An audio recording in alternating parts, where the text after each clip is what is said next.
Hi mga ka-backyard, for today's video, magbibigay ako ng 7 uri ng manok na naglilimlim. Tara, samahan nyo ako. Pero bago ang lahat, don't forget to hit the subscribe button and click the notification bell para ma-notify ka sa mga susunod na videos natin na i-upload. Tatalakayin muna natin, ano nga ba ang pagka-broody ng isang manok? Ang pagka-broody ay isang natural na pag-uugali ng mga manok na nagpapakilo sa kanila na umupo sa kanilang itlog upang panatilihin na mainit ang mga ito. At sa bandang huli ay mapisa ito.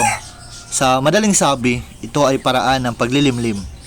So pumunta na tayo sa ating listahan. So ang unang listahan mga ka-backyard is ang Selkie. So ang nasa aking tabi ngayon is ito po ang mga Selkie. Ang uri ng manok na ito ay kilala sa kanilang fluffy feathers at maitim na may pagka dark blue na balat. Sila ay isang maliit na uri ng manok na nagtitimbang lamang ng 2 to 3 pounds bilang average, na may mahinahon at magiliw na katangian. Karaniwan ang Selkie ay kinakalakal para sa kanilang ornamental na katangian bilang mga alagang hayop. Sila ay kilala sa mabuting inahin at madalas na nagiging broody. Ang lahi na pinaniniwalaan na nagmula sa bansang China at dinala sa kanlurang bahagi ng mundo noong 1800s. Pangalawa is yung Cornish chicken. Ito ay isang uri ng manok na galing sa Cornwall, isang rehiyon sa timog kanlurang baybayin ng England. Ito ay kinikilala sa kanyang maliit na sukat at matigas na katawan at sa mataas na kalidad ng karne. Dahil sa kanyang katangian, ito ay isang popular na uri ng manok sa pagluluto sa mga pampublikong lugar sa buong mundo. Ang Cornish chicken ay kadalasang ginagamit sa paggawa ng mga paboritong pagkain tulad ng chicken, pot pie, at iba pa. Pangatlo mga ka-backyard, Brahma chicken. Ang manok na Brahma ay isang uri ng manok na kilala sa kanyang taglay na laki, mga balahibo sa binti at mabait na pag-uugali. Ito ay na-develop sa Estados Unidos mula sa mga lahi ng manok na imported mula sa bansang China at India noong kalagitnaan ng 1900s. Sikat ang mga manok na ito sa mga backyard farmer dahil sa kanilang mga malalaking karne at brown na itlog, pati na rin sa kanilang halaga. Maganda din ito dahil pwede kang mag-out ng itlog, mga sisiw, mga month-old na mga anak nila, at saka yung mga ready to breed na parisan. Sunod ay ang Sussex chicken.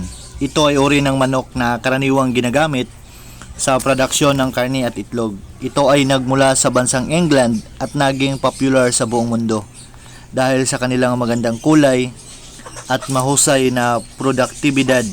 Ang mga Sussex chicken ay mayroong malalaking katawan, mabibigat na mga buto, mahabang binti, at talampakan. Ang mga itlog na kanilang iniitlog ay may kulay na kayumanggi at kadalasan may magandang laki at kalidad. Ang mga uri ng Sussex ay maaring magkaroon ng iba't ibang kulay ng balahibo, kabilang dito ang kulay na puti, asul, itim, dilaw, at tanso. Ang mga Sussex ay kilala rin sa kanilang maamong personalidad at kalmadong disposisyon, kaya't karaniwang ginagamit sa mga backyard na manukan. Sa pangkalahatan, ang mga Sussex chicken ay isang magandang pagpipilian para sa naghahanap ng produktibong manok na may magandang kulay at maamong personalidad.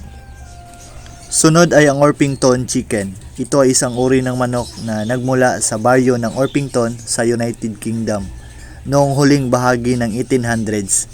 Ito ay nilikha ni William Cook na layuning mag-produce ng isang magandang dual-purpose na manok na angkop sa parehong paglalabas ng itlog at karne.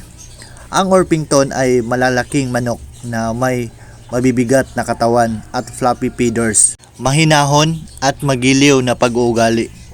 Mayroon silang iba't ibang kulay tulad ng itim, puti, bughaw at buff. Ang Orpington ay kilala sa magandang kalidad ng karne. Kilala din sila sa taglay na pagka mahinahon at pagka-broody. Sunod ay ang Sirama Chicken. Ang Sirama Chicken ay isang uri ng manok na nagmula sa Malaysia at kilala sa kanilang maliit na laki at magandang anyo. Ito ay isang popular na uri ng manok sa mga backyard dahil sa kanilang nakakatuwang anyo at liit, maamong personalidad at magandang postura. Ang mga Sirama ay karaniwang may taas na 15 hanggang 25 centimeters lamang, na itinuturing na isa sa pinakamaliit na uri ng manok sa buong mundo. Sila ay may maliliit na ulo, magandang balahibo, maikling mga binti, at talampakan. Ang mga Sirama ay maaari ring magkaroon ng iba't ibang kulay ng balahibo tulad ng puti, itim, kayumanggi at tanso. Sa kabila ng kanilang maliit na laki, ang Sirama ay hindi lamang maganda sa backyard farming dahil sa kanilang kaakit-akit na itsura. Sila rin ay magagaling na pet para sa pamilya dahil sa kanilang maamong personalidad at kakayahang maging handa sa mga tao. Huli sa listahan ay ang Darag Chicken o ang Philippine Native Chicken. Ito ay isang uri ng manok na nasa Pilipinas. Ang Philippine Native Chicken ay maaaring isang magandang pagpipilian na manok para sa mga backyard farmers dahil sa kanilang taglay na natural na matibay, kayang tumagal sa mga iba't ibang kondisyon at may masustansyang itlog at karne. Ang native chicken na ito ay naging bahagi ng kultura at tradisyon ng Pilipinas na ginagamit sa pangunahing sangkap sa isang lokal na pagkaing Pilipino tulad ng adobo, tinola at sinigang. Ang mga itlog ng Philippine Native Chicken ay mas maliit kaysa mga heritage breed, ngunit mas makapal ang puti at malasa kaysa itlog na nasa merkado. So dito na magtatapos ang ating content mga kabakyard. Maraming salamat sa pagsubaybay. See you in our next video.